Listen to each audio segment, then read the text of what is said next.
जय गुरुदेव। और दोस्तों, मेरे चैनल तंत्र अप्सरा साधना में आपका एक बार फिर से हार्दिक स्वागत है। और देखिए, जो शमशान भैरवी मृगाक्षी की जो कथा है, वो कथा अभी चल रही है। और उसमें पिछले एपिसोड में आपने सुना था कि मृगाक्षी और अरविंद दोनों एक अनजान राह पर निकल जाते हैं।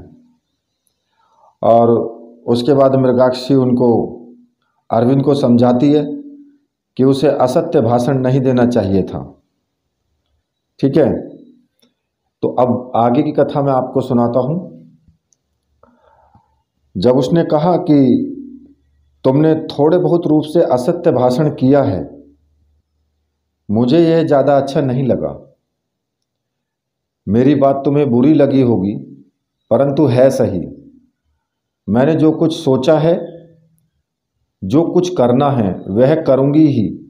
जल्दी ही हमें सही दिशा निर्देश मिल जाएगा और यह लक्ष्य भी प्राप्त हो जाएगा जो मेरे मन में स्पष्ट है। उसने फिर कहा कि रास्ते पर शायद 7 या 8 किलोमीटर के अंतराल में रास्ते पर थोड़ा सा हट कर के एक कुआं है। उसके बाईं ओर 3 सालबल पेड़ हैं। वहाँ पर कुछ क्षण रुकने का संकेत मिल जाएंगे। मुझे ऐसा अनुमान हो रहा है। तुम्हें यह अनुमान कैसे हो गया? क्या किसी ने कहा? मृगाक्षी मुस्कुरा करके चुप हो गई। मैं तो अपने जीवन में पहली बार इस रास्ते पर आई हूँ और इस रास्ते का कुछ भी मुझे ज्ञात नहीं है।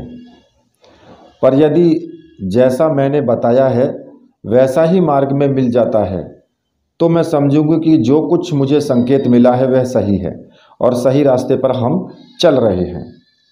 हम दोनों मौन भाव से बराबर आगे बढ़ रहे थे। मैंने अनुभव किया कि मृगाक्षी अत्यंत शांत और बहुत ही कम बोलने वाली लड़की है। जब तक बहुत जरूरी न हो वह नहीं बोलती। व्यर्थ में बातचीत करना उसे पसंद नहीं है। मैं बराबर उसके साथ उस पगडंडी पर आगे की ओर बढ़ रहा था।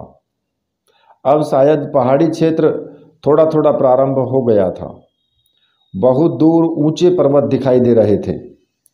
रास्ते के दोनों ओर ऊंचे ऊंचे पेड़, झूमते हुए पौधे और फलों से लदे हुए वृक्ष मन को प्रसन्न कर रहे थे। ठंडी हवा इस बात की परिचायक थी कि यह पहाड़ों को छूकर इस तरफ आ रही है। अभी इसमें इतनी ठंड, इतनी ताजगी और इतनी मस्ती है। और दिन के लगभग 11 बज गए थे और जैसा मृगाक्षी ने बताया था ठीक वैसा ही दृश्य आंखों के सामने प्रकट हुआ। पगडंडी से थोड़ा सा हटकर कुआं था, जिसकी जगत पर जो है कुछ खड़ी हुई ग्रामीण स्त्रियां पानी भर रही थी। कुएं से कुछ हटकर 8-10 ग्रामीण एक बड़े से पेड़ के नीचे बैठे वार्तालाप में संलग्न थे। इधर उधर कुछ बच्चे दौड़ते थे। कुल मिलाकर मन को अच्छा लगने वाला दृश्य था। अब कुएं से हटकर बाईं ओर 3 सालबल पेड़ जो थे वो खड़े थे। केवल 3 ही, और तीनों एक दूसरे की सीध में एक ही पंक्ति में, जैसा मृगाक्षी ने बताया था ठीक वैसी ही दृश्य मेरी आंखों के सामने था। इसका तात्पर्य मृगाक्षी को कोई विशेष सिद्धि प्राप्त है जिसके द्वारा रास्ते का ज्ञान पहले से ही हो जाता है। अभी तक तो उसने इसकी चर्चा कभी नहीं की, और चर्चा भी कब, अभी तो इसका मेरा परिचय ही कितना है। पर यह बात निश्चित है कि यह मृगाक्षी जितनी बाहर दिखाई दे रही है उससे कई गुना ज़्यादा अंदर है। मृगाक्षी उन सालबल पेड़ों की ओर बढ़ गई और इससे पहले जो वो कुएं के पास गई, बहते हुए पानी से वहां अपने हाथ पैर धोए और पानी पिया। ग्रामीण स्त्रियां अचकचा कर हम दोनों को देख रही थी। उन्होंने यह भी अनुमान लगा लिया कि हम दोनों सन्यासी हैं, पर इतनी कम उम्र में सन्यासी होकर विचरण कर रहे हैं, यह उनके लिए आश्चर्य था।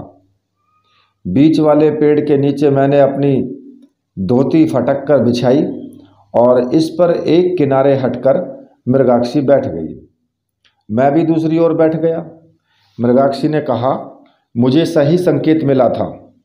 जब मैं सुबह स्नान कर पूजा के लिए बैठी तो मैंने अपने अदृश्य गुरु को स्मरण करते हुए कहा, आप सर्वज्ञ हैं और मैं तो कई कई जन्मों से आपकी शिष्या हूँ। मैं बीच रास्ते में भटक रही हूँ। आप मुझे संकेत दें, मुझे किस तरफ आना है। तब मेरे शरीर में के भीतर एक करंट सा लगा। ऐसा लगा जैसे कि पूरे शरीर में विद्युत प्रवाह हो गया हो, और इसी विद्युत प्रवाह में मुझे यह दृश्य दिखाई दिया। यह दृश्य ज्यों का त्यों मेरी आंखों के सामने था। तिल भर भी इसमें अंतर नहीं है। और एक मधुर आवाज़ मेरे कानों में गुंजरित हो रही थी, मृगाक्षी, तुम्हें इसी रास्ते पर आगे बढ़ना है। तुम सही पगडंडी पर चल रही हो। अगला संकेत तुम्हें इसी कुएं के मध्य किनारे में खड़े सालबल पेड़ के नीचे बैठने पर मिलेगा। मैं तुझे आवाज़ दे रहा हूँ, तू किसी बात की चिंता मत कर। सच कहूँ अरविंद, मुझे लगा कि मैंने अपने जीवन में पहली बार यह मधुर आवाज़ सुनी है, पर इसके साथ साथ मुझे ऐसा भी लगा कि यह आवाज़ तो मेरे सारे शरीर में तन मन में रची रची है। सारा शरीर इस आवाज़ से आपूरित है। यह आवाज़ मुझे परिचित सी लग रही है, जैसे कि मैंने हजारों बार इस आवाज़ को सुना है।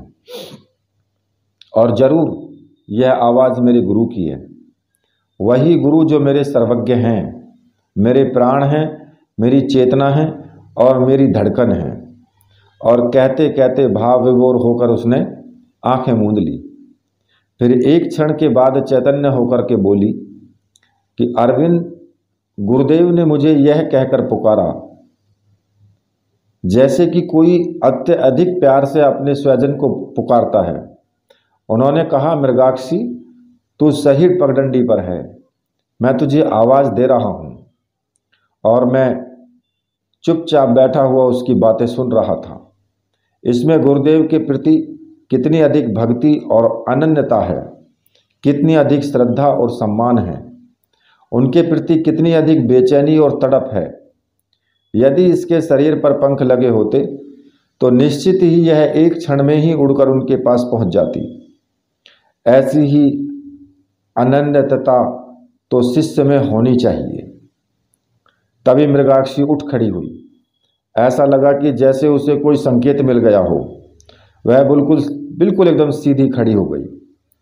अपने दोनों हाथ अपने सीने के समानांतर खड़े कर दिए, जैसे कि कोई विद्युत प्रवाह ग्रहण कर रही हो, और धीरे धीरे कभी बाएं और कभी दाएं घूम रही थी। वह बोली, अरविंद, मुझे स्पष्ट संकेत मिल रहे हैं। यही रास्ता है। इसी रास्ते पर जब हम आगे बढ़ेंगे तो बाईं ओर एक रास्ता मिलेगा। उस रास्ते पर हमें आगे बढ़ना है। जब मैं अपने बाएं हाथ को घुमाती हूँ तो मुझे आवाज़ स्पष्ट सुनाई देती है, और ज्यों ही मैं दाहिनी ओर घूमती हूँ तो यह आवाज़ बहुत धीरे हो जाती है। इसका तात्पर्य है कि गुरुदेव का आश्रम बाईं ओर है, जहाँ से उनके संकेत बराबर मेरी उंगलियों को स्पर्श कर रहे हैं। ज्यों ही मैं बाईं ओर उंगलियां घुमाती हूँ तो इनमें विद्युत प्रवाह बढ़ जाता है, झंझनाहट शुरू हो जाती है।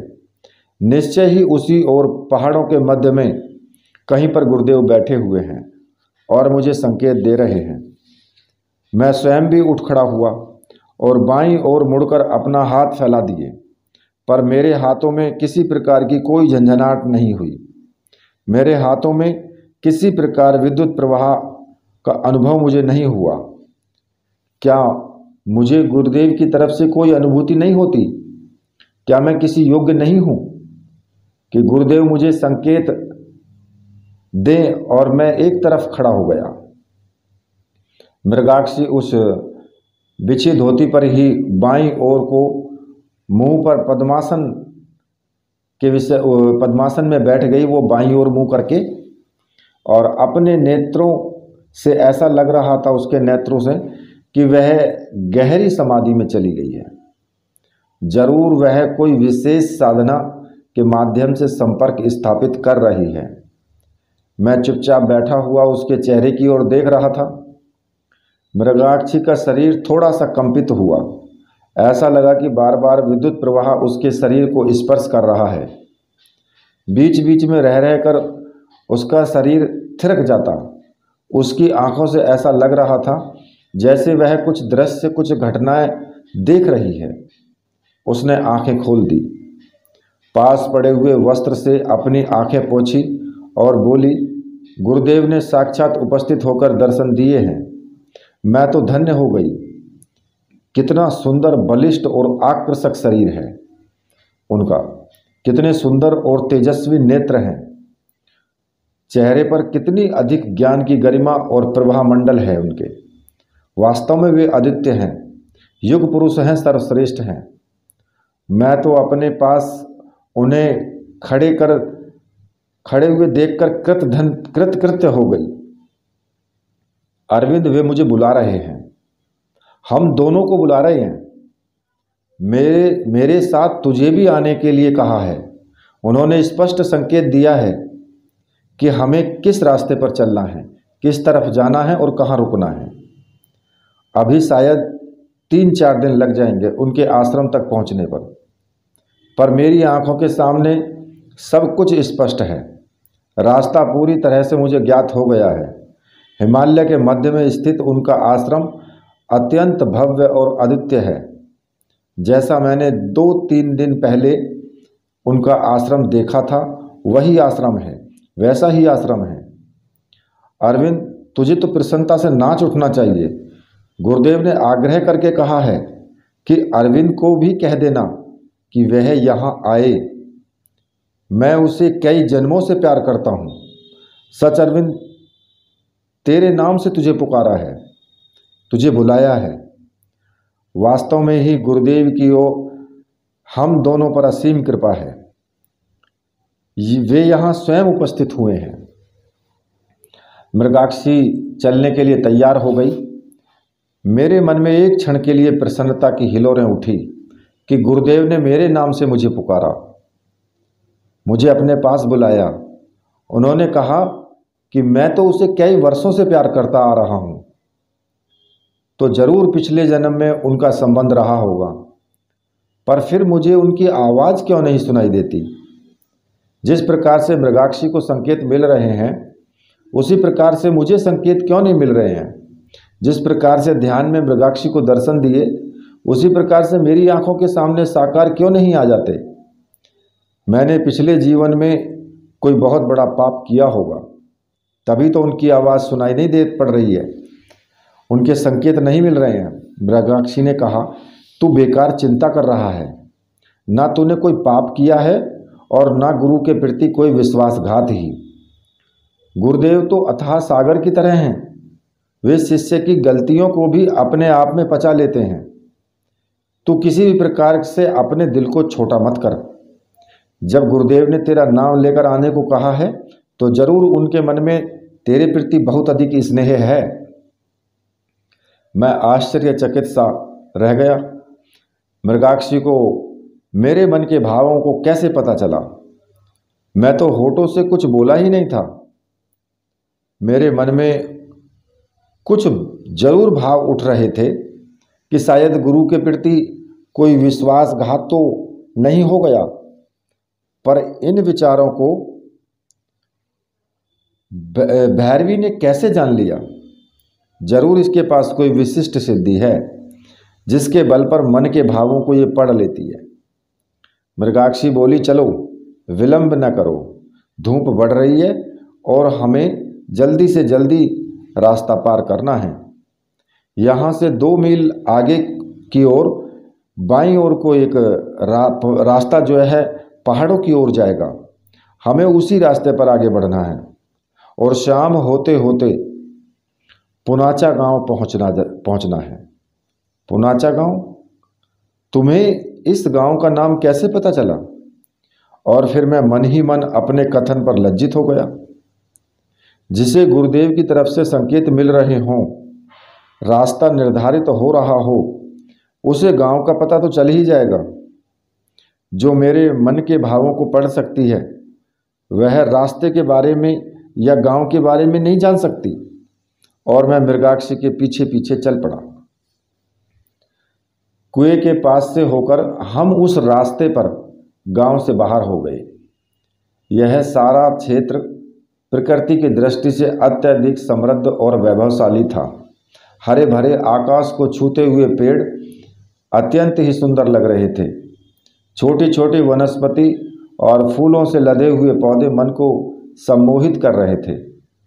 हम दोनों अपने आप को कल की अपेक्षा आज ज़्यादा तरोताज़ा अनुभव कर रहे थे। गुरुदेव ने स्पष्ट संकेत दे दिया था। इसका मतलब है कि हमारा लक्ष्य निर्धारित है, हमारा रास्ता स्पष्ट है। और फिर गुरुदेव की आज्ञा मिल चुकी है कि मैं मृगाक्षी के साथ ही उनके चरणों में पहुंचूं। जरूर इसके पीछे अदृश्य संकेत है जो अभी तक नहीं खुल रहा, पर अवश्य ही वह होगा ही जो मेरे मन में है। हम दोनों बराबर आगे बढ़ रहे थे। कभी मैं किलक कर आगे हो जाता तो कभी वह दौड़कर मुझसे आगे निकल जाती। ऐसा लग रहा था जैसे हम दोनों बचपन की ओर लौट गए हों। लगभग 2-3 मील ही गए होंगे कि दाहिनी ओर से एक नदी बहती हुई मिली। नदी का पानी इतना अधिक स्वच्छ था कि हम उसके किनारे जा बैठे। फिर उसने नदी के तट पर अपने उसके पानी में, नदी के पानी में घुटनों घुटनों तक पांव डाल एक बहुत ही सुंदर कविता सुनाई, जिसका भाव पूरी तरह से मेरी समझ में आ गया। पर शायद उसमें प्रकृति की सराहना की गई थी और यह इच्छा व्यक्त की गई थी कि मैं प्रकृति में ही एकाकार हो जाऊं, उसमें लीन हो जाऊं, एक प्रकार से उसमें अपने आप को विसर्जित कर दूं। यह गीत शायद नेपाली भाषा में था और मैंने अनुमान लगाया कि मृगाक्षी स्वयं ही नेपाल परिवार से संबंधित होगी। परंतु नेपाली लोगों का जो नैन नक्श होता है वह इसका नहीं है। उनकी आंखें छोटी छोटी और पीला सा चेहरा होता है। वैसा तो कुछ भी इसके चेहरे पर नहीं है।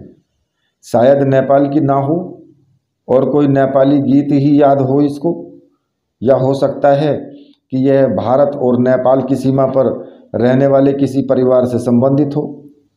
कुछ भी हो, पर जिस लोच, जिस अदा और जिस माधुर्य के साथ गीत गाया वह अपने आप में लाजवाब था। भैरवी इतना सुंदर गा भी सकती है, ऐसा मैंने स्वप्न में नहीं सोचा था। मृगाक्षी ने कहा, अरविंद वह देखो, बाईं ओर रास्ता बदल गया है, हमें उसी रास्ते पर आगे बढ़ना है। मुझे जो दिशा संकेत मिले थे वे इसी रास्ते से संबंधित थे। हम दोनों लगभग 1 घंटा तक उस नदी के किनारे बैठे रहे। समय तो पंख लगाकर उड़ गया, पता ही नहीं चला कि इतना अधिक समय हो गया है। मैं उठ खड़ा हुआ और आगे की ओर उसे नवीन रास्ते की तरफ बढ़ गए। लगभग 5-6 मील ही गए होंगे कि पहाड़ी क्षेत्र प्रारंभ हो गया। अब रास्ता स्पष्ट नहीं था, अब रास्ता बिल्कुल भी स्पष्ट नहीं था। कभी पहले की अपेक्षा पर्वत श्रृंखलाएं कुछ बढ़ जाती थी, कभी हमें पतली सी पगडंडी पर पहाड़ की ऊंचाइयों पर चढ़ना होता, तो कभी एक एक कदम जमा कर वापस नीचे की ओर उतरना होता। चढ़ना जितना दुष्कर और कठिन प्रतीत होता, उससे ज़्यादा उतरना खतरनाक लगता था। दाहिनी ओर एक पतली सी पगडंडी जरूर थी, पर यह तो बहुत पतली और अस्पष्ट सी पगडंडी है। पीछे जो हम रास्ता छोड़ आए थे वह तो साफ था। यह पगडंडी तो इस रास्ते से संबंधित नहीं हो सकती। फिर रास्ता कौन सा है? हो सकता है यह पगडंडी हो, क्योंकि पहाड़ों पर एक समान रास्ता तो होता नहीं। कहीं चौड़ा होता है, कहीं स्पष्ट होता है, तो कहीं अत्यंत संकरा और अस्पष्ट भी होता है। हम पगडंडी पर बराबर आगे बढ़ रहे थे। धीरे धीरे सांझ उतरने लगी, प्रकाश कम होने लगा। यों ही पहाड़ों में अंधेरा जल्दी ही घिरता है। थोड़ी देर में अंधेरा घिर गया। फिर क्या था, कुछ कहा नहीं जा सकता। तभी वह पगडंडी थोड़ी चौड़ी हो गई। हमें कुछ आशा बंधी कि शायद यह रास्ता सही हो। दिन का प्रकाश बहुत कम हो गया था और आंखें फाड़ने पर भी आगे कुछ दिखाई नहीं देता था। हम उस रास्ते पर मुश्किल से कुछ फरलांग ही गए होंगे कि वह एकदम से रास्ता रुक गया। सामने ही बहुत बड़ा गहरा खड्ड था और बहुत नीचे लहराती हुई नदी बह रही थी। यह पगडंडी तो उस खड्ड में नीचे की ओर उतर रही है। हम दोनों रुक गए। तब तक अंधेरा घना हो गया। अब इस रात्रि में किससे रास्ता पूछें, किस तरफ जाएं? कहीं ऐसा ना हो कि किसी और संकट से घिर जाएं। अगर असावधानी से किसी खड्ड में गिर गए तो हड्डियों पसलियों तक का भी पता नहीं चलेगा। क्या वापस इसी रास्ते पर लौट चलें? पर बीच में तो कोई गांव भी नहीं आया था। रात्रि विश्राम कहाँ करेंगे? दूर से, शायद बहुत दूर से, किसी व्याघ्र के हुंकारने की आवाज़ सुनाई दी। यह पहाड़ी व्याघ्र इसी प्रकार से हुंकारते हैं और रात्रि को अपने शिकार की टोह में निकलते हैं। शिकार कर पानी पीने के लिए ऐसी ही किसी नदी के किनारे वो पहुंच जाते हैं। फिर उनकी तो सूंघने की शक्ति बहुत तेज होती है। यदि उन्होंने मनुष्य की गंध सूंघ ली तो हम दोनों की मृत्यु निश्चित है। उसकी हुंकार सुनकर मैं अज्ञात आशंका से पीपल के पत्ते की तरह कांप उठा। शायद मृगाक्षी भी मन के किसी भी कोने में कांप गई थी। तभी वहां थोड़ी ही दूरी पर एक साया सा आता हुआ दिखाई दिया।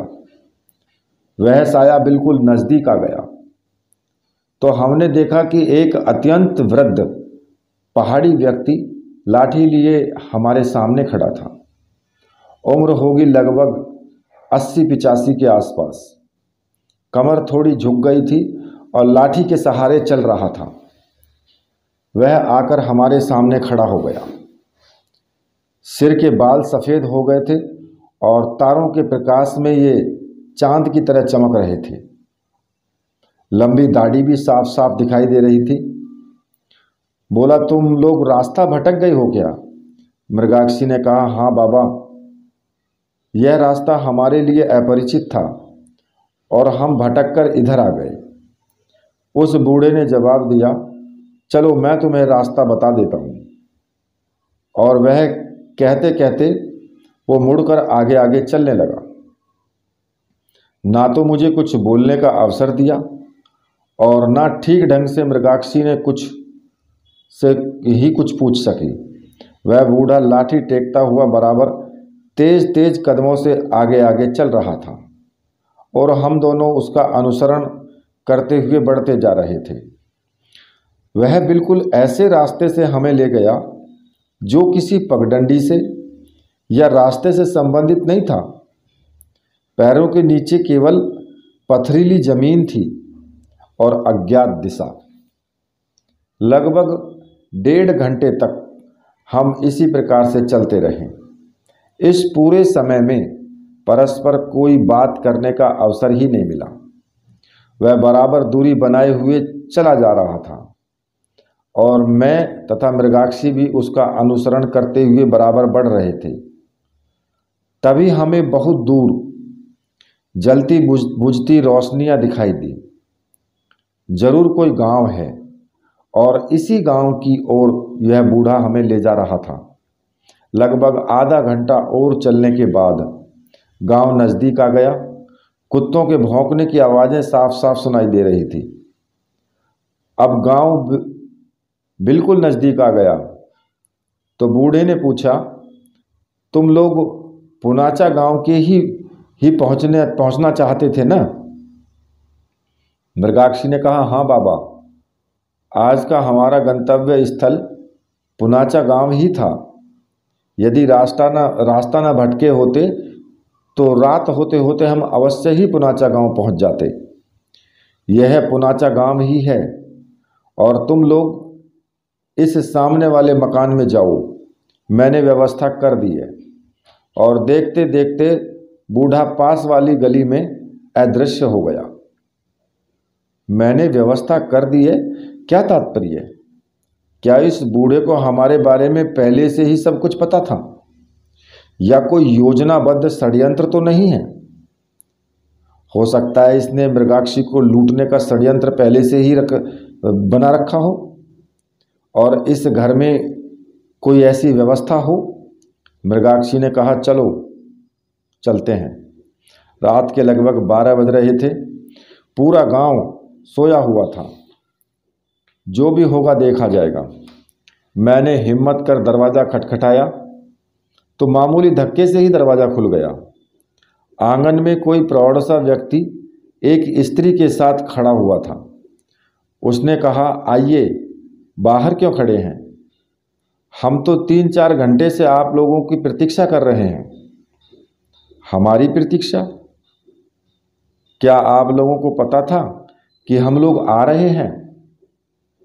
हाँ, एक कोई वृद्ध से व्यक्ति आए थे। मैं तो उनको जानता नहीं, शायद कहीं दूर के रहने वाले थे। बोले 2 व्यक्ति रास्ता भूल गए हैं और मैं उन्हें लेकर के आ रहा हूँ। आज की रात तुम्हारे यहाँ ठहरेंगे। उन्होंने तुम्हारे लिए भोजन बनाकर रखने के लिए भी कहा था। हम दोनों ने एक दूसरे की ओर देखा। आश्चर्य, बुढ़ा कौन था और कैसे पता चला कि हम दोनों रास्ता भूल गए हैं? और इनको पहले से ही यह बता दिया गया कि वे दोनों भटक गए हैं और मैं उन्हें लेने के लिए जा रहा हूँ और फिर भोजन भी बनाकर रखने के लिए कह दिया गया। घर के मुखिया सत्यदेव पंडित ने पानी की बाल्टी लाकर रख दी। मैंने स्नान किया, कपड़े बदले, आंगन में बिछे आसन पर बैठ गया। तब तक मृगाक्षी भी स्नान कर आसन पर बैठ गई थी। हमारे बैठते ही गृहिणी ने 2 थालियों में स्वादिष्ट भोजन लाकर सामने रख दिया। हम दोनों ने भोजन किया, पर यह रहस्य कुछ समझ में नहीं आ रहा था। भोजन करने के बाद मैंने सत्यदेव जी से पूछा, आप उस बूढ़े बाबा से बिल्कुल परिचित नहीं थे? मृगाक्षी एक क्षण में ही सब कुछ समझ गई थी। मुझसे कहा, अब मैं जान गई हूँ, वे और कोई नहीं, परम पूज्य गुरुदेव ही होंगे। हम दोनों रास्ता भटक गए थे, यह उन्हें सिद्धि के बल से उन्होंने देख लिया होगा। वे तो प्रतिक्षण हम लोगों के साथ ही हैं, वे हमें तकलीफ में कैसे देख सकते हैं? मृगाक्षी का गला रुंध गया, आंखों में प्रेम के आंसू छलछला पड़े। वहीं पर आंगन में ही वह घुटने टेक कर सुबक पड़ी। बोली, गुरुदेव, आपको हमारे लिए इतना कष्ट उठाना पड़ा, हम किस प्रकार से आपका यह ऋण उतारेंगे? अंधेरी रात में यदि आप न होते तो आज क्या होता? खैर, थोड़ी देर इधर उधर की बातें होती रही। भैरवी ख्यालों में खोई हुई थी। हम दोनों सो गए। सोते ही नींद आ गई। दूसरे दिन जब मैं उठा तो लगभग सूर्य उदय हो चुका था। आज वास्तव में ही मेरी आंख कुछ देरी से खुली। मैं उठा तब तक मृगाक्षी स्नान आदि से निवृत्त होकर गुरु की पूजा कर रही थी। आज मैंने पहली बार उसे पूजा करते हुए देखा।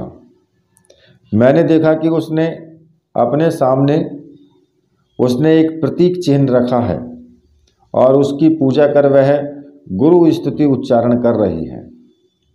मैं उसके पास पालथी मारकर धीरे से बैठ गया। उसने थोड़ी देर में ध्यान लगा लिया और फिर कोई विशेष लोक में खो गई। लगभग 1 घंटे तक वह इसी प्रकार बैठी रही। न तो उसे अपने शरीर का ही पता था और न ही आगे चलने को उतावली। धीरे धीरे धूप बढ़ रही थी और मैं सोच रहा था कि यदि जल्दी ही रवाना न हो जाए तो ठीक रहेगा, अगर जल्दी चले जाएं तो। योगिनी की आंखें खुली। उसने मेरी ओर देखा और मुस्कुरा दी। उठते ही उसने सबको प्रणाम किया और आगे चलने को वो उद्धत हो गई। अब हम गांव के बाहर निकले तो पहली बार उसने मुंह खोला। बोली, अरविंद, हम कितने सौभाग्यशाली हैं। गुरुदेव प्रत्येक क्षण हमारे साथ हैं। आज सुबह जब मैं ध्यान लगा रही थी तो मैं गहन समाधि में चली गई। मैंने देखा गुरुदेव कह रहे हैं कि तुम लोग रास्ता भूल जाते हो और फिर मुझे परेशान होना पड़ता है। फिर उसने थोड़ा सा रुक कर कहा, वास्तव में गुरुदेव को कल परेशानी उठानी पड़ी होगी। आज ध्यान में उनका स्पष्ट निर्देश था कि इसी रास्ते पर चलना है और रात को तुंगवा नदी के किनारे ही लेट जाना है। वहीं पर एक कुटिया है जहां कोई वृद्ध सन्यासी मिलेंगे। आज की रात उस कुटिया में ही हमें विश्राम करना होगा। सुबह वे सन्यासी ही हमें गुरु आश्रम तक ले जाएंगे। मैं कुछ बोला नहीं, बराबर पीछे चलता रहा। भैरवी ने कहा, मैंने ध्यान में तो गुरुदेव का अत्यधिक सौम्य और तेजस्वी चेहरा देखा है, पर वास्तविक जीवन में जितने अधिक उदार, कितने अधिक सौम्य प्रभाव युक्त होंगे। जितनी जल्दी हो सके हमें गुरु चरणों में पहुंच जाना चाहिए। उनकी हम पर बहुत विशेष कृपा है। भैरवी आज उत्साह के साथ आगे आगे बढ़ रही थी। अब उसे पूरा भरोसा हो गया था कि जल्दी ही गुरुदेव मिल जाएंगे। यही नहीं, गुरुदेव उसके साथ हैं। उसके प्रत्येक कार्य पर गुरुदेव की नज़र है। गुरुदेव ने उसे अपना लिया है तो जरूर वह गुरुदेव के चरणों में बैठकर वो सब कुछ प्राप्त कर सकेगी जो वह करना चाहती है। आगे पहाड़ की चढ़ाई शुरू हो गई थी। पहाड़ बिल्कुल सीधा और सपाट था। चढ़ाई अत्यंत ही कठिन थी और एक एक पग जमाकर उस पर चढ़ना पड़ रहा था। मार्ग में कुछ देर सस्ताने के लिए भैरवी रुककर बोली, अरविंद, मेरी इच्छा जीवन में तंत्र की पूर्णता तो है ही, पर साथ ही साथ गुरुदेव के साथ सिद्धाश्रम जाने की भी है। मेरे गुरुदेव अवश्य ही सिद्धाश्रम संस्पृशित योगी होंगे। दोपहर का समय हो गया था। एक जगह घनी छाया देखकर वो कुछ देर के लिए रुक गई। उसने अपने हाथ लंबे कर चारों तरफ धीरे धीरे घुमाना शुरू किया। उसे यह ज्ञात हुआ कि निश्चय ही गुरुदेव से उसका संपर्क बराबर बना हुआ है। उसके हाथों में एक विशेष दिशा से बराबर विद्युत तरंगें अनुभव हो रही थीं। जरूर यह पूज्य गुरुदेव की तरफ से संकेत है। यह इस बात का संकेत है कि हम सही रास्ते पर हैं। थोड़ी देर सुस्ताने के बाद मृगाक्षी ने पूछा, तुम बहुत चुपचाप से चल रहे हो, क्या बात है? तुम्हें कुछ अच्छा नहीं लग रहा क्या? मैंने कहा, तुम्हारी प्रसन्नता में ही मेरी प्रसन्नता है। जिस कार्य से तुम खुश हो वह कार्य मेरे लिए भी श्रेयकर है। मेरे जीवन का उद्देश्य भी तंत्र के क्षेत्र में पूर्ण सफलता प्राप्त करना है, पर तंत्र संपूर्ण जीवन का एक भाग है, अपने आप में संपूर्णता नहीं। मैं केवल तंत्र के क्षेत्र में ही नहीं अपितु योग, दर्शन, आयुर्वेद, मंत्र, कर्मकांड आदि सभी विद्याओं में सफलता पाना चाहता हूँ। मैं अपने आप में कुछ अद्वितीय बनना चाहता हूँ। भैरवी ने ताली बजाकर प्रसन्नता व्यक्त की। वाह वाह महाराज, आपके विचार जानकर तो और अधिक प्रसन्नता हुई। मैं तो केवल तंत्र के क्षेत्र में ही बहुत कुछ जानना चाहती थी, पर आप तो सभी विद्याओं में संपूर्णता चाहते हैं। यह तो समय ही उत्तर देगा कि कौन कितना आगे बढ़ता है। मैंने कहा, मैंने अपने जीवन में गुरुदेव को देखा नहीं, पर एक कल्पना अवश्य की है, और मुझे विश्वास है कि मेरी कल्पना पर गुरुदेव पूरे उतरेंगे। वे केवल तंत्र के क्षेत्र में ही संपूर्ण नहीं हैं, अपितु सारी विद्याओं में वो पूर्ण हैं। मुझे ऐसा ही अनुभव हो रहा है। मेरा जीवन संयोगों से निर्मित है। जीवन में जो भी घटना घटी अचानक और अप्रत्याशित रूप से घटी। घर से निकला तो गोरखनाथ मंदिर के दर्शन करने के लिए, और फंस गया औगड़ों के चक्कर में। वे तो निश्चित रूप से मेरी बलि देना चाहते थे, पर बचा लिया तूने। मैं तो वहां से छूटकर घर जाना चाहता था और चल पड़ा तेरे साथ साथ। यह सब कुछ अदृश्य संकेत से ही हो रहा है, पर यह निश्चित है कि जो कुछ हो रहा है वो सही हो रहा है, और जो कुछ होगा वो भी सही होगा, क्योंकि मेरा मन यह कह रहा है कि हम जिस अद्वितीय व्यक्तित्व के पास जा रहे हैं वह पूर्ण ब्रह्म स्वरूप है।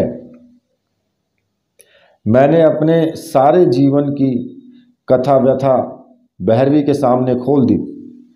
मैं कहाँ पैदा हुआ, किस प्रकार से बड़ा हुआ, जीवन में क्या बनना चाहता था, किस प्रकार से विवाह हो गया, यह सब कुछ मैंने चलते चलते विस्तार से भैरवी को बता दिया। जिस प्रकार से कोई व्यक्ति अपने स्वजन को सब कुछ बता देता है और वो बता करके हल्का हो जाता है, उस समय कुछ ऐसा ही मैंने अनुभव किया। भैरवी ने कहा कि निश्चय ही तुम्हारा जीवन अत्यधिक संघर्षों से युक्त रहा है, पर यह भी सही है कि केवल संतान उत्पन्न करना और जीविका उपार्जन करना, अपना और परिवार का पेट पालना, यही जीवन का लक्ष्य नहीं हो सकता। तुम्हारा निर्माण भगवान भैरवनाथ ने किसी विशेष उद्देश्य के लिए किया है, और तुम उसी उद्देश्य की प्राप्ति के लिए आगे बढ़ रहे हो। मुझे विश्वास है कि तुम जहां जा रहे हो निश्चित रूप से पूर्णता है, जीवन का लक्ष्य है और शांति का स्थल है। अब बातचीत में कब दोपहर ढल गई, कब सांझ हो गई, कुछ पता ही नहीं चला। जब सूर्य अस्ताचल की ओर बढ़ रहा था तो हमने देखा कि हम एक नदी के किनारे खड़े हैं। अत्यंत ही वेगवती नदी पहाड़ों से उतरकर जिस तेजी के साथ वो बह रही थी उसका रूप 7 गुना हो गया था।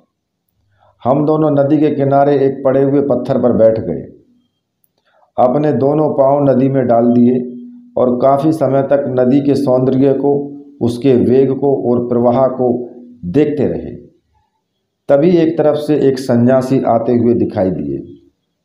उम्र लगभग 45 वर्ष, नीचे धोती पहनी हुई, बाकी सारा शरीर अनावृत, माथे पर भव्य त्रिपुंड, सिर पर लंबी जटाएं पीठ को छूती हुई थी, और विशाल वक्षस्थल और प्रभावपूर्ण चेहरा।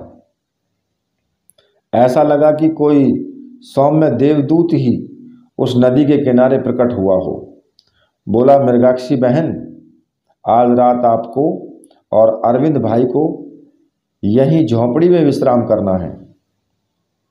मैं नदी से पैर निकालकर एकदम से उठ खड़ा हुआ।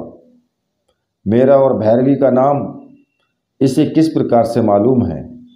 मैंने पूछा, आप कौन हैं? आपको मैंने पहचाना नहीं। उसने उत्तर दिया, सन्यासी का न तो कोई नाम होता है और न ही उसका कोई परिचय। मृतका के एक पिंड को कुछ भी नाम दिया जा सकता है। मैं गुरुदेव की आज्ञा से आपको लेने के लिए उपस्थित हुआ हूँ। आज की रात आपको यहीं पर विश्राम करना है। कल सुबह ब्रह्म वेला में हम यहाँ से प्रस्थान करेंगे और मध्याह्न होते होते आश्रम पहुँच जाएंगे।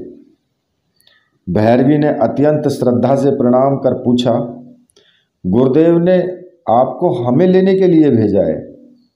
आप जिनके शिष्य हैं, क्या उनका नाम मैं जान सकती हूँ? सन्यासी ने उत्तर दिया, जब तक गुरुदेव की आज्ञा नहीं होगी तब तक मैं कुछ कहने में असमर्थ हूँ। अभी तक मुझे जो आदेश प्राप्त हुआ है मैं उसका पालन करने के लिए उपस्थित हुआ हूँ।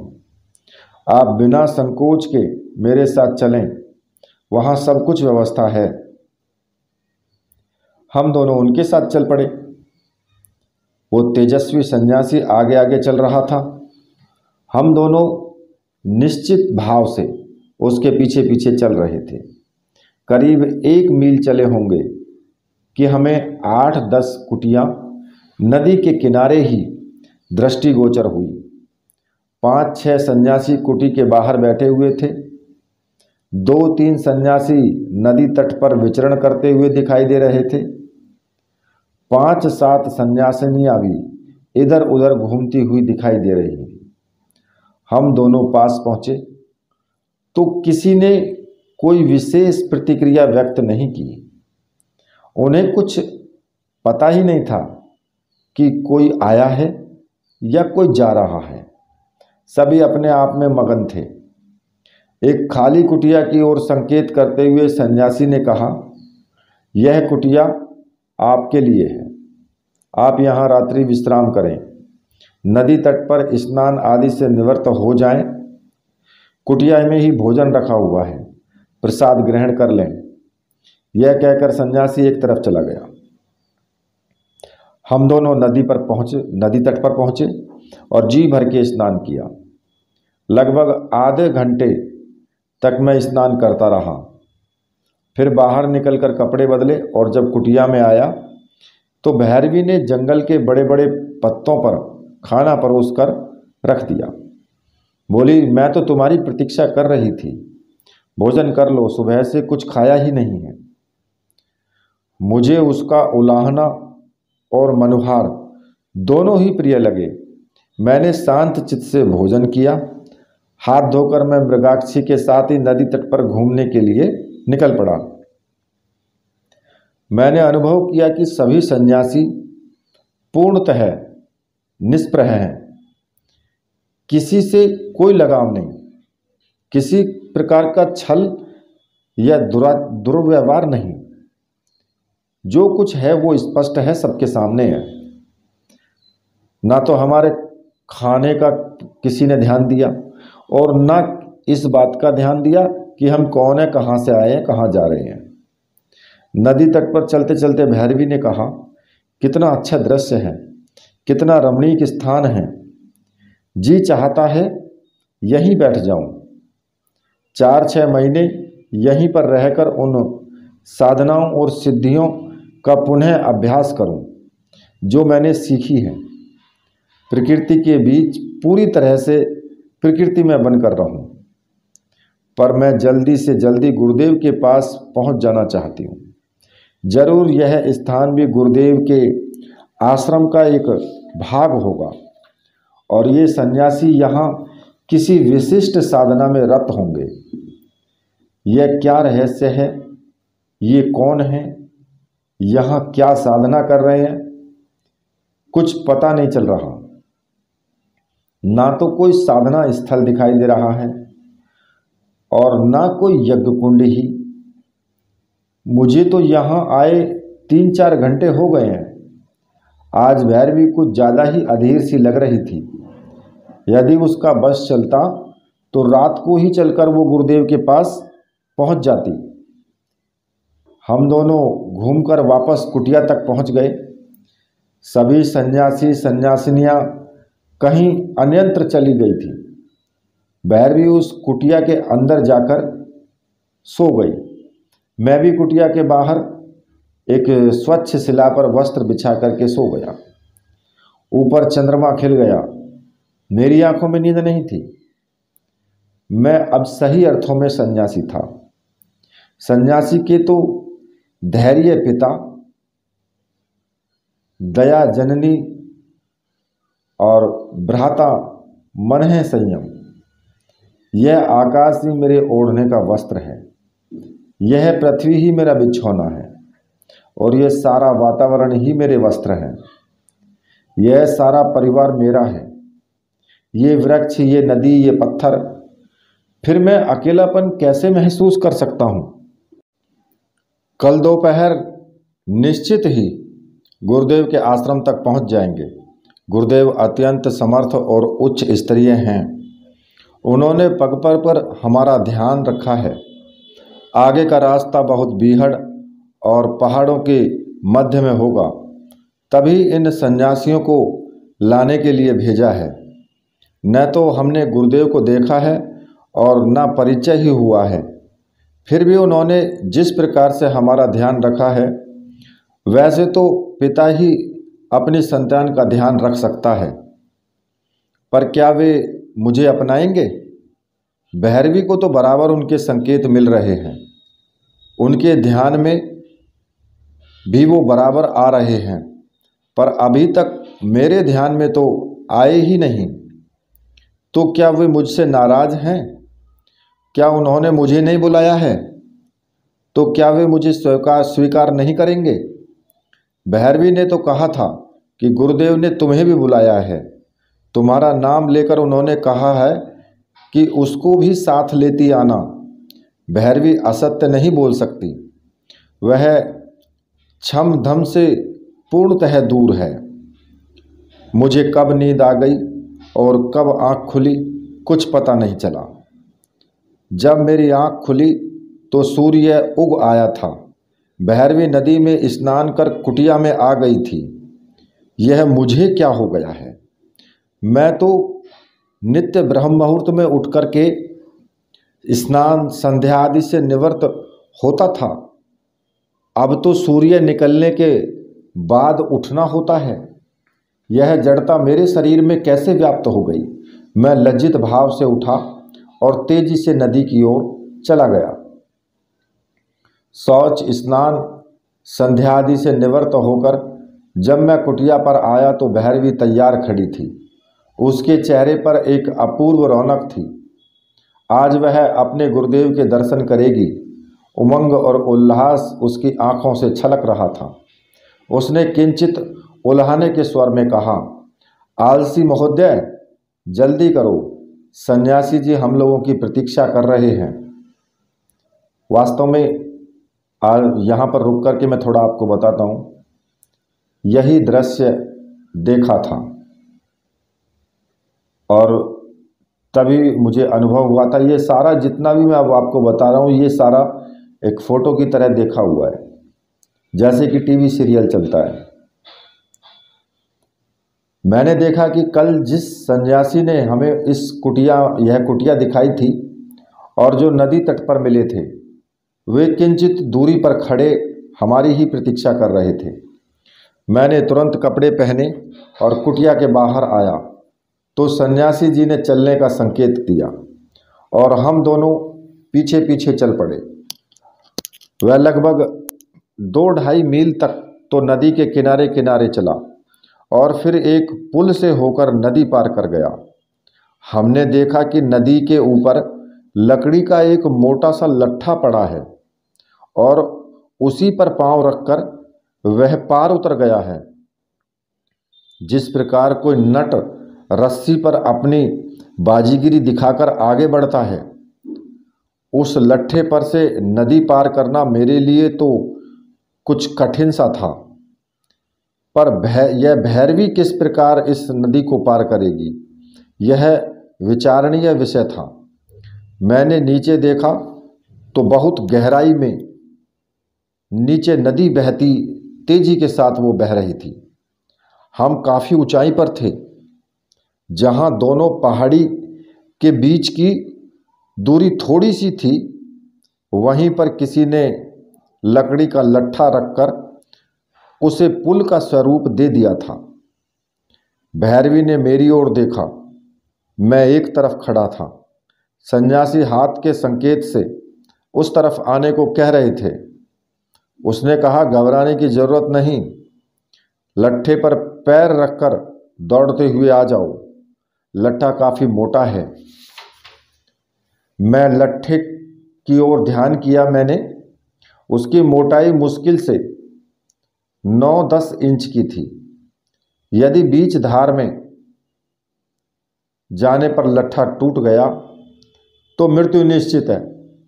इतनी ऊंचाई से नदी में गिरने पर तो हड्डियों का भी पता नहीं चलेगा। मैंने देखा कि मृगाक्षी ने लट्ठे पर अपना पांव बढ़ा दिए हैं। मैं जब तक रोकता तब तक वो लट्ठे पर आगे बढ़ चुकी थी। मैं सांस रोके उसे जाते हुए देख रहा था। भगवान से प्रार्थना कर रहा था कि वह सकुशल नदी पार कर ले। उसने संतुलन के लिए अपने दोनों हाथ फैला दिए थे। कभी वह थोड़ा सा बाईं ओर और कभी दाहिनी की ओर की तरफ वो झुकती तो मेरा कलेजा मुंह को आ जाता। मैंने एक क्षण के लिए सोचा कि मैं इसके प्रति इतना लगाव क्यों अनुभव कर रहा हूँ। यह मेरी क्या लगती है। इसने मेरी प्राण रक्षा ही तो की है। वह तो एक ऋण है जिसे वापस और किसी भी तरीके से उतारा जा सकता है, पर इस प्रकार उसके प्रति अपनत्व तो अनुभव करना क्या मायने रखता है। कहीं मेरे मन में कोई कमजोरी तो व्याप्त नहीं हो रही है। कहीं मेरा हृदय इसे किसी और रूप में चाहने तो नहीं लगा है। वह नदी के बीच चली गई। मैंने अचकचाहट देखा कि उसका संतुलन एक तरफ बढ़ गया है। मेरा कलेजा मुंह को आ गया। मैं इस समय कुछ भी करने में असमर्थ था। उस पार सन्यासी खड़ा था और इस पार मैं, बीच में मृगाक्षी थी। मेरा मन तो अत्यधिक सशक्त हो रहा था, पर सन्यासी की तो कोई फिक्र नहीं थी। उसके चेहरे पर कोई तनाव नहीं। उसको तनाव होगा भी क्यों। यह मृगाक्षी उसकी लगती ही क्या है। तभी तो उसका संतुलन बिगड़ा। वह एक तरफ झुकी और ऐसा लगा जैसे नदी में अब गिरी और वो नीचे की ओर फिसली। मेरे मुख से चीख सी निकल गई। उसने अपने दोनों हाथों से लट्ठा पकड़ लिया और उसका सारा शरीर लट्ठे के नीचे हवा में झूल रहा था। मैं क्या करूं, कुछ समझ में नहीं आ रहा था।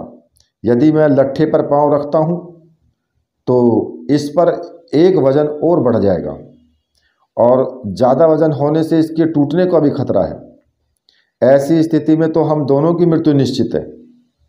हे प्रभु, तू चाहे मुझे मार दे पर मृगाक्षी को बचा ले। ये क्या हो रहा है। मेरी आंखें फटी की फटी रह गई। मैं देख रहा था कि वह जीवन और मृत्यु के संघर्ष में जूझ रही है। उसका सारा शरीर दोनों हाथों पर टिका था। सैकड़ों लोगों के चलने से लट्ठा चिकना हो गया था और किसी भी समय उसका हाथ फिसल सकता है। उस पार सन्यासी युवक खड़ा था। उसे जैसे इस बात की कोई चिंता ही नहीं थी। मुझे आवाज देता हुआ बोला, आप क्यों रुके हुए हो, इधर क्यों नहीं आ जाते। उस पार सन्यासी युवक जो था वो आवाज दे रहा था। एक बार तो इच्छा हुई कि पत्थर उठाकर इसका सर फोड़ दूं। तुझे दिखाई नहीं दे रहा, वह तो जिंदगी और मौत के बीच झूल रही है और तू मुझे इधर आने के लिए कह रहा है। मैंने निश्चय कर लिया कि मुझे लट्ठे पर आगे बढ़ जाना चाहिए। यदि उसके हाथ फिसलते हैं और नदी में गिर जाती है तो मैं स्वयं नदी में छलांग लगाकर आत्महत्या कर लूँगा। इसके न रहने पर मेरा जीवित रहना और सांस लेना व्यर्थ है। तभी मैंने देखा कि भैरवी ने अपना शरीर को झूला सा बना लिया है और दाहिने पैर से लट्ठे पर संतुलन स्थापित किया और फिर दोनों पांव लट्ठे पर टिकाकर धीरे धीरे उठ खड़ी हुई। उसने एक क्षण के लिए मेरी ओर देखा, पर मैं तो संज्ञा शून्य था और धीरे धीरे कदम भरती हुई लट्ठे पर आगे की ओर बढ़ती गई और उसको पार कर लिया। निश्चय ही भगवान दयालु है, वह समर्थ है। सच्चे मन से यदि उसे पुकारा जाए तो अवश्य ही सुनता है। तभी मेरे कानों में आवाज आई, वहां क्या कर रहे हो, इस पार क्यों नहीं आ जाते। मैंने लट्ठे पर पैर रखा और धीरे धीरे आगे की ओर बढ़ता चला गया। नीचे की ओर देखना संतुलन समाप्त करना है। सामने की ओर देखता हुए मैंने लट्ठे को पार कर लिया। ज्यों ही मृगाक्षी के पास पहुंचा त्यों ही अनजाने में उसका शरीर मैंने बाहों में भर लिया। एक क्षण का यह 1000वां हिस्सा ही होगा। मैं तुरंत छिटक गया। यह क्या कर दिया मैंने, ऐसा क्यों कि हो गया। पर मैं इतना अधिक भाव विहल हो गया था कि मैं अपने आप को पर काबू नहीं रख सका था। भैरवी ने कहा, अरविंद भाई क्या बात है, बहुत ज्यादा विहल हो गए हो क्या।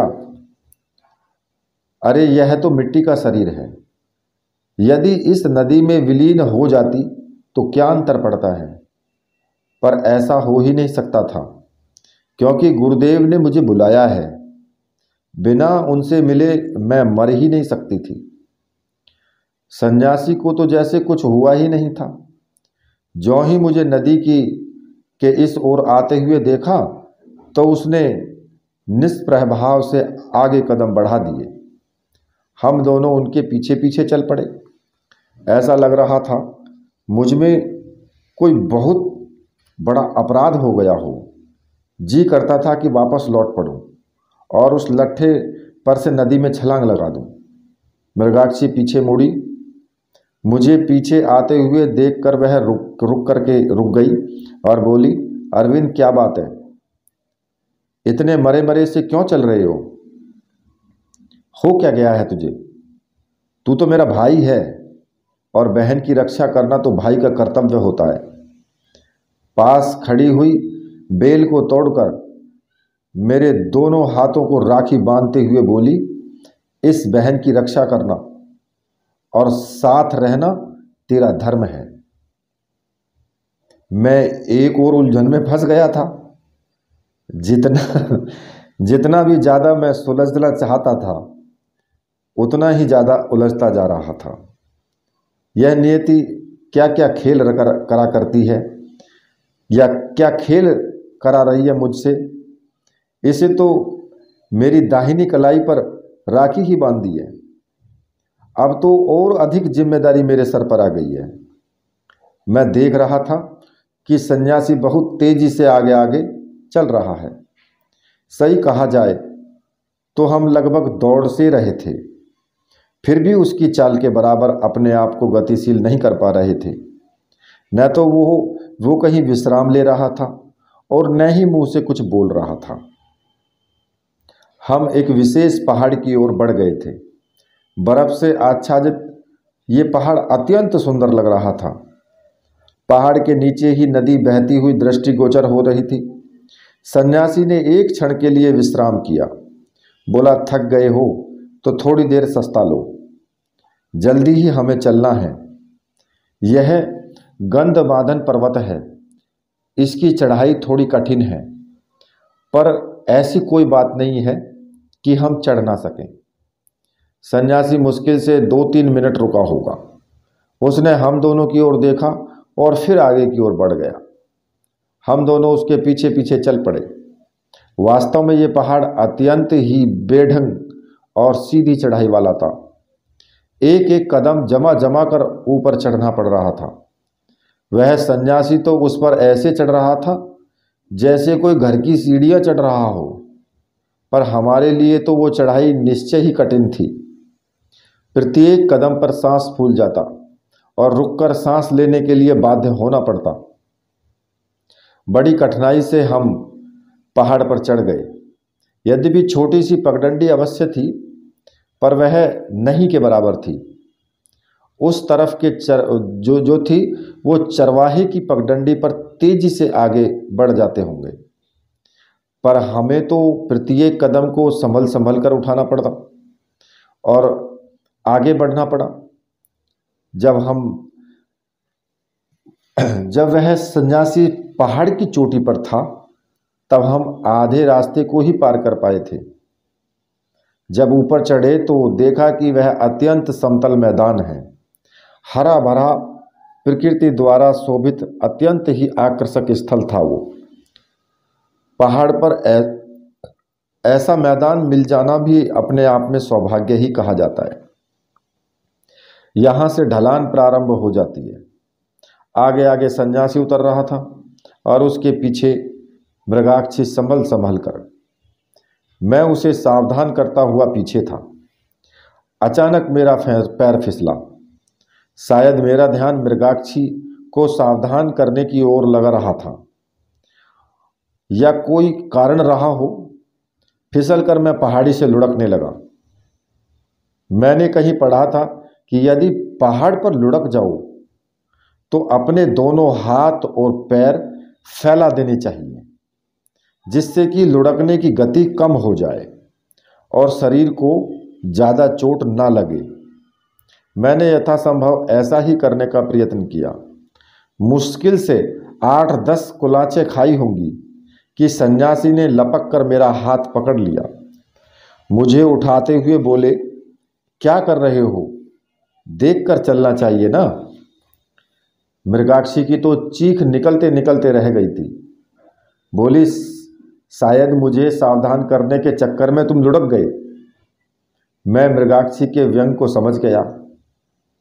मेरी कोहनियाँ और घुटने छिल गए थे और एक जगह से धोती थोड़ी सी फट गई थी।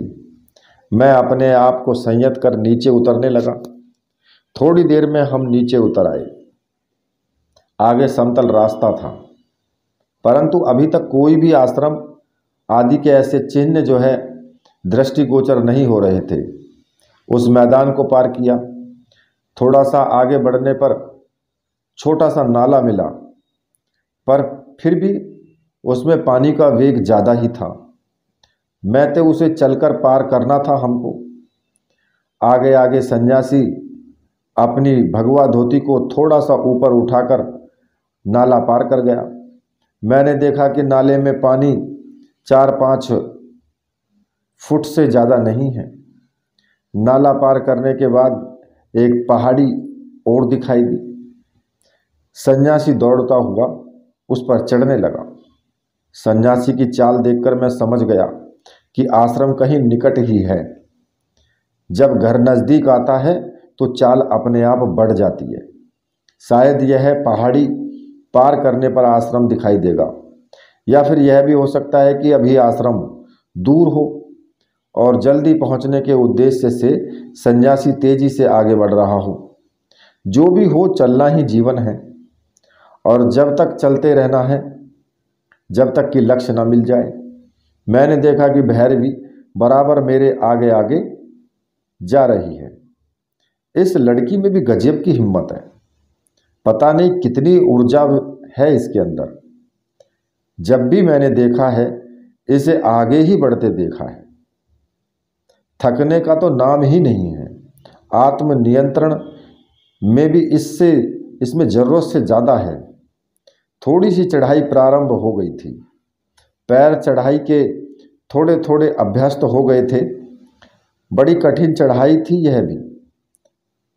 1-2 स्थानों पर तो मुश्किल से 4-6 इंच जगह थी जहां पार होना था। एक तरफ पहाड़ था और दूसरी तरफ बहुत बड़ा खड्ड। मुश्किल से 6 इंच स्थान पर एक पांव ही मुश्किल से टिक पाता था, पर उस स्थान से सन्यासी तो ऐसे निकल जाता जैसे रात दिन उस पर आता जाता हो। मृगाक्षी के बाद मैंने भी उस स्थान को पार किया। वह स्थल एक ही नहीं था। थोड़ी थोड़ी दूरी पर ऐसे ही और भी स्थल थे। जब पहाड़ के ऊपर चढ़े तब जान में जान आई। हमने देखा कि प्रकृति बहुत घनी हो गई है। देवदार के पेड़ देवताओं की तरह खड़े हुए हमारा अभिवादन कर रहे हैं। हमने उस पहाड़ को पार किया और नीचे उतरने लगे। बहुत दूर कोई आश्रम सा दिखाई दिया। मैदान में एक ही स्थान पर पेड़ों का घना झुरमुट था और कुछ कुछ आश्रम की तरह दृश्य नजर आ रहा था। पहाड़ से उतरकर हम लगभग 1.5 या 2 मील चले होंगे कि सन्यासी रुक गया और बोला, यह सामने ही आश्रम है। चारों तरफ पर्वतमालाओं से घिरा हुआ अत्यंत सुंदर। हम सही समय पर पहुंच गए थे। गुरुदेव भी प्रातःकालीन पूजा कर बाहर आ गए होंगे और ब्रह्मशिला पर बैठे हुए होंगे।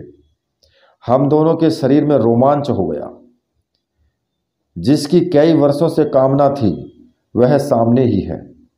जिस गुरुदेव से मिलने के लिए उतावली थी वे कुछ ही दूर बैठे हुए हैं। कितना महान क्षण होगा जब हम उनके चरणों में उपस्थित होंगे। हमारे सिर उनके कमलवत चरणों में झुके होंगे और उनका वृद्ध हस्त सिर पर फिर रहा होगा। दाहिनी ओर भी बहुत ऊंचाई से एक झरना बड़ी तेजी से नीचे गिर रहा था। वह उसका पानी नीचे गिरता तो धुआं सा निकलता हुआ दिखाई दे रहा था। हम झरने के पास आकर के खड़े हो गए। मैंने 5-7 मिनट सस्ता कर स्नान किया। शरीर धूल से अट गया था। गुरुदेव के चरणों में शुद्ध काया को ही ले जाएं तो ज़्यादा उचित रहेगा। भैरवी ने भी स्नान करने का निश्चय लिया और एक तरफ पेड़ों के झुरमुट में उसने स्नान कर कपड़े बदल लिए। मैंने भी अपने कपड़े बदल लिए। सन्यासी ने कहा, मेरा नाम विज्ञानानंद है। यह आश्रम परम पूजनीय योगीराज निखिलेश्वरानंद जी का आश्रम है, जो योगियों में सर्वश्रेष्ठ और अति तीव्र साधक हैं। लगभग 6 मील में फैला हुआ यह आश्रम दिव्य आश्रम कहलाता है और इसका कण कण उनकी तपस्या से आपूरित है। यहाँ प्रकृति स्वयं सेवा के लिए प्रतिक्षण प्रस्तुत है। आश्रम में उच्च कोटि के झरने ऊपर से गिरते हुए आँखों को बरबस बांध लेता है और आश्रम के बिल्कुल पास ही भद्रशिला नदी वेग के साथ बहती हुई ऐसे प्रतीत होती है मानो शिव की जटा में से गंगा निकल करके तेजी से बह रही हो। यहाँ पर 6000 सन्यासी सन्यासिनियाँ, योगी योगनियाँ, साधक और साधिकाएं हैं। प्रत्येक अपने आप में प्रसन्न है। यह आश्रम सिद्ध आश्रम का ही दूसरा रूप है। पूज्य गुरुदेव का सिद्धाश्रम से निकट संपर्क है। वे नित्य शून्य मार्ग से सिद्धाश्रम जाते हैं और वहाँ के ऋषियों का मार्गदर्शन कर यहाँ लौट आते हैं। यह आश्रम विश्व का अन्यतम आश्रम है। भैरवी जो थी वो भाव विभोर हो गई। उसने कहा, जैसा मैंने ध्यान में देखा था लगभग वैसा ही वर्णन सन्यासी कर रहे हैं। यही नाम मेरे कानों में गूंज रहा था।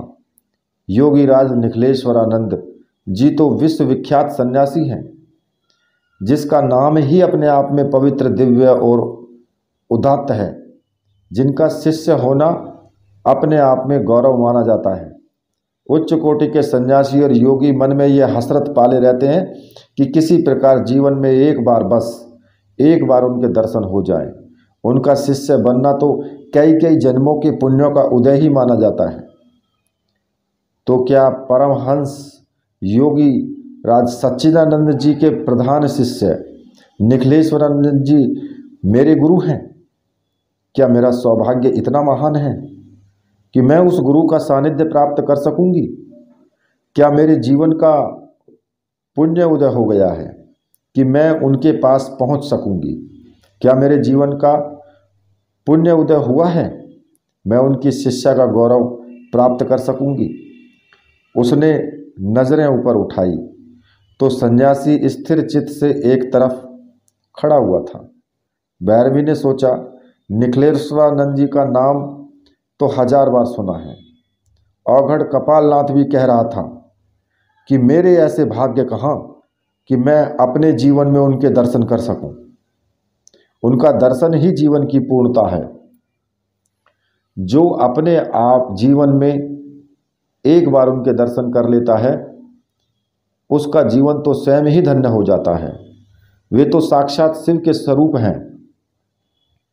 फिर कुछ सोचता हुआ औघड़ कपालनाथ बोला था कि मेरे गुरु बाबा बटुकनाथ को एक बार अपने जीवन में बहुत दूर से स्वामी निखिलेश्वरानंद जी के दर्शन हुए थे और दर्शन होते ही उनके सारे शरीर में एक अजीब सी प्रकार की विद्युत संचार हो गया था। स्वतः ही ऐसा शक्तिपात हुआ था कि वे 3 दिन तक अर्ध जागृत अवस्था में पड़े रहे। उनका जीवन तो निश्चय ही सौभाग्यशाली होगा, तभी तो उन्हें स्वामी निखिलेश्वरानंद जी के दर्शन हुए थे। तो क्या उनका सौभाग्य बाबा बटुकनाथ और औघड़ कपालनाथ से भी ज़्यादा महत्वपूर्ण है? क्या वास्तव में ही मैं कुछ ही क्षणों में के बाद में शंकर स्वरूप निखिलेश्वरानंद जी के दर्शन कर सकूंगी? क्या यह गंदा अपवित्र शरीर उनके योग्य है? क्या मैं ऐसे शरीर को उनके चरणों में रख सकूंगी? क्या यह उचित है कि मैं इन हाथों से ऐसे दिव्य विभूति के चरण स्पर्श कर सकूं? निश्चय ही योगीराज अद्वितीय हैं, अप्रतिम हैं और जीवन के प्रत्येक क्षेत्र में वे पूर्णतः प्राप्त हैं। अन्नपूर्णा स्वयं उनके पास खड़ी रहती है।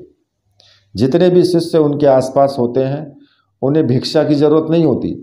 वे कहीं याचना नहीं करते, किसी से मांगना अभिष्ट नहीं। स्वयं अन्नपूर्णा उनका पालन पोषण करती है। केवल अन्नपूर्णा ही नहीं, सारी प्रकृति उनके नियंत्रण में है। उनके संकेत पर प्रकृति नृत्य करती रहती है। वे सशरीर समस्त ब्रह्मांड में विचरण करने में सक्षम हैं। पृथ्वी लोक ही नहीं अपितु अन्य लोकों में भी उनकी अबाध गति है। वे जहाँ भी जाना चाहें कुछ ही क्षणों में सशरीर पहुँच जाते हैं।